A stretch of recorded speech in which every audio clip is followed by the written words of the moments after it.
Claude Renoir, bonjour. Bonjour Stéphane. Vous êtes le président du MEP, du Mouvement Européen Provence, Exact. qui organise aujourd'hui à Sciences Po Ex cette magnifique journée tournée sur l'Europe et les questions européennes d'aujourd'hui. On est bien sûr dans le cadre des élections européennes, mais on est aussi dans le cadre du mouvement européen qui est apolitique et qui a pour but de mieux faire connaître l'Europe. Première question, est-ce qu'aujourd'hui l'Europe est en crise ? Ah, incontestablement, l'Europe est en crise, non seulement pour des raisons objectives, ce qu'on appelle à tort d'ailleurs la crise économique, c'est beaucoup plus profond, c'est une véritable mutation que nous vivons, mais surtout elle est en crise parce que le lien de confiance entre l'Europe, les institutions européennes et les citoyens s'est considérablement distendu. Et c'est pas la faute des citoyens, c'est la faute des institutions européennes, mais même la faute des organismes comme le Mouvement européen qui fait de la promotion pro-européenne, parce que nous communiquons très mal. Et l'Europe, d'une manière générale, ne sait pas expliquer aux citoyens européens combien son rôle est important dans leur vie quotidienne. Je rappelle qu'une bonne partie, on dit 80%, c'est excessif, plus de la moitié des lois qui sont votées dans les différents pays européens ne sont que des transcriptions de directives européennes. Voilà. Donc c'est la vie quotidienne de nos concitoyens. Il faut s'intéresser à l'Europe. Il y a un besoin absolu d'Europe. Ce besoin absolu d'Europe, il est à plusieurs niveaux. D'abord, comme je le disais, parce que l'Europe s'intéresse à la vie quotidienne de nos concitoyens dans l'ensemble du territoire de l'Union et en particulier en France. Première raison. Deuxièmement, qu'on le veuille ou non, nous sommes européens.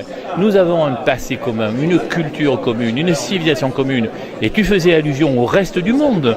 Lorsqu'on va dans le reste du monde, les différents membres des pays de l'Union, qu'ils soient italiens, allemands, français, etc., sont perçus comme des Européens. Quand on va au Brésil, quand on va en Chine, quand on va en Afrique, des Européens.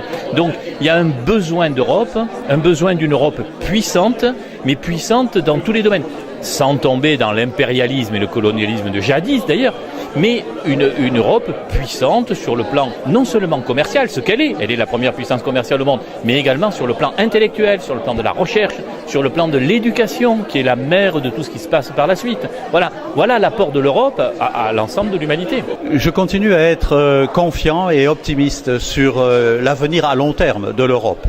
Mais je constate également qu'aujourd'hui, l'Europe traverse quand même une période de doute, une période de difficulté.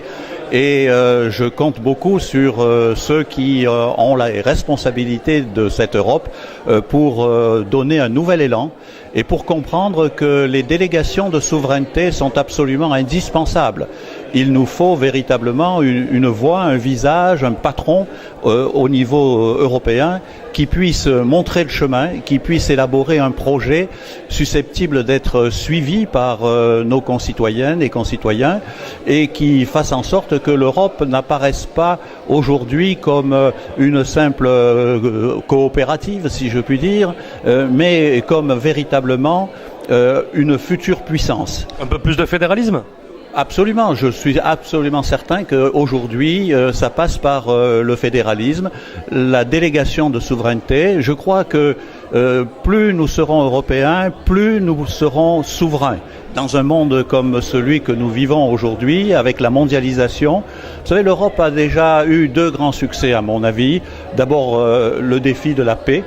Elle a réussi à établir la paix sur le continent européen. Le deuxième défi, c'est la réussite de la réunification. Je crois que, bien sûr, ça pose quelques problèmes parce que on ne peut pas gouverner à 28 comme on gouvernait à 6. Mais je crois que nous devons nous satisfaire et être très heureux de voir que beaucoup de peuples ont échappé à la dictature communiste et que l'Europe est réunifiée, avec quelques problèmes comme en Ukraine, bien entendu.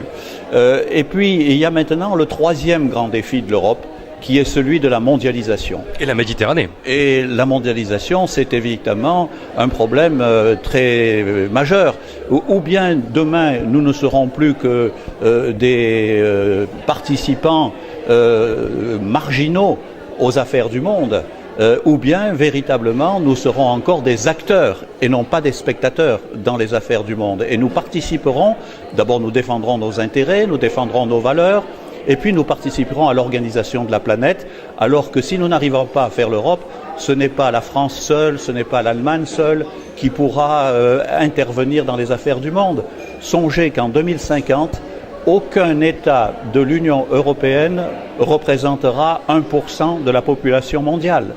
Songez aussi que nous sommes aujourd'hui, si nous nous réunissons, la première puissance commerciale du monde, mais si nous ne nous réunissons pas, les Allemands pourront peut-être un peu s'en sortir, mais tous les autres rencontreront de grandes difficultés. Maintenant, l'Europe est une heureuse habitude parce que l'Allemagne, qui est plutôt au centre, était entourée depuis toujours de 9-10 États. Et vous savez, notre histoire a fait que souvent on n'était pas en très bons termes avec nos voisins. Et heureusement qu'avec la construction européenne, nous sommes maintenant arrivés à un point où tous ces pays sont nos amis. On est donc encerclés d'amis. Et qu'est-ce qu'il y a de mieux dans le monde d'avoir que des amis autour de toi? Et ça, je crois, c'est le grand mérite que l'Europe a réussi à faire dans les dernières 60 années, que surtout avec la France, l'ennemi héréditaire, comme on disait il y a 100 ans, que maintenant avec la France, nous avons des rapports tellement privilégiés que nous voyons, comme c'est aujourd'hui le cas, les deux ministres des Affaires étrangères faire ensemble des visites dans les différents pays, surtout maintenant de l'Est de l'Europe, avec la raison que nous connaissons, avec l'Ukraine, et donc une entente d'un niveau admirable et qui est tout ce qu'on peut imaginer pour nous. Nous ne sommes pas aussi des nouveaux membres, on est là depuis 1986. Et aujourd'hui, c'est une date très importante pour le Portugal parce que nous célébrons les 40 années de la Révolution des œillets. C'est important d'être ici aujourd'hui parce que justement la Révolution des œillets a permis que le Portugal rejoigne l'Europe, commence les négociations pour une adhésion qui s'est fait un peu plus tard et donc on est là depuis plus de 25 ans. Et donc le Portugal la société portugaise a un consensus très fort par rapport au projet européen. Et vous avez parlé de la situation économique, des positions différentes des États membres, mais ce que nous avons appris avec la crise, c'est que notre appartenance en Europe n'a jamais été mise en cause par la société, ni par les partis politiques. Et le réflexe, c'est que au niveau des élections pour le Parlement européen, au niveau des partis qui se présentent, c'est la plus participée élection qu'on a eue au Portugal. Des 20 partis qui sont reconnus par notre tribunal constitutionnel, 18 participent dans l'élection. Donc c'est le système politique qui est engagé, c'est la société qui est engagée. Finalement, en parlant de la crise, c'est impossible de ne pas toucher ce sujet-là. On a aussi découvert qu'elle a été le moteur pour un approfondissement qu'on n'imaginait pas au niveau de l'intégration européenne. Même s'il y a un effort très important, soit des pays comme l'Allemagne, soit des pays qui sont sur assistance, en vérité, ce qu'on a fait les dernières années, c'est se compromettre à vivre ensemble, donc à discuter et à trouver un futur ensemble. Et donc, cet enjeu se passe notamment au niveau des élections pour le Parlement européen, c'est pour ça que nous sommes là.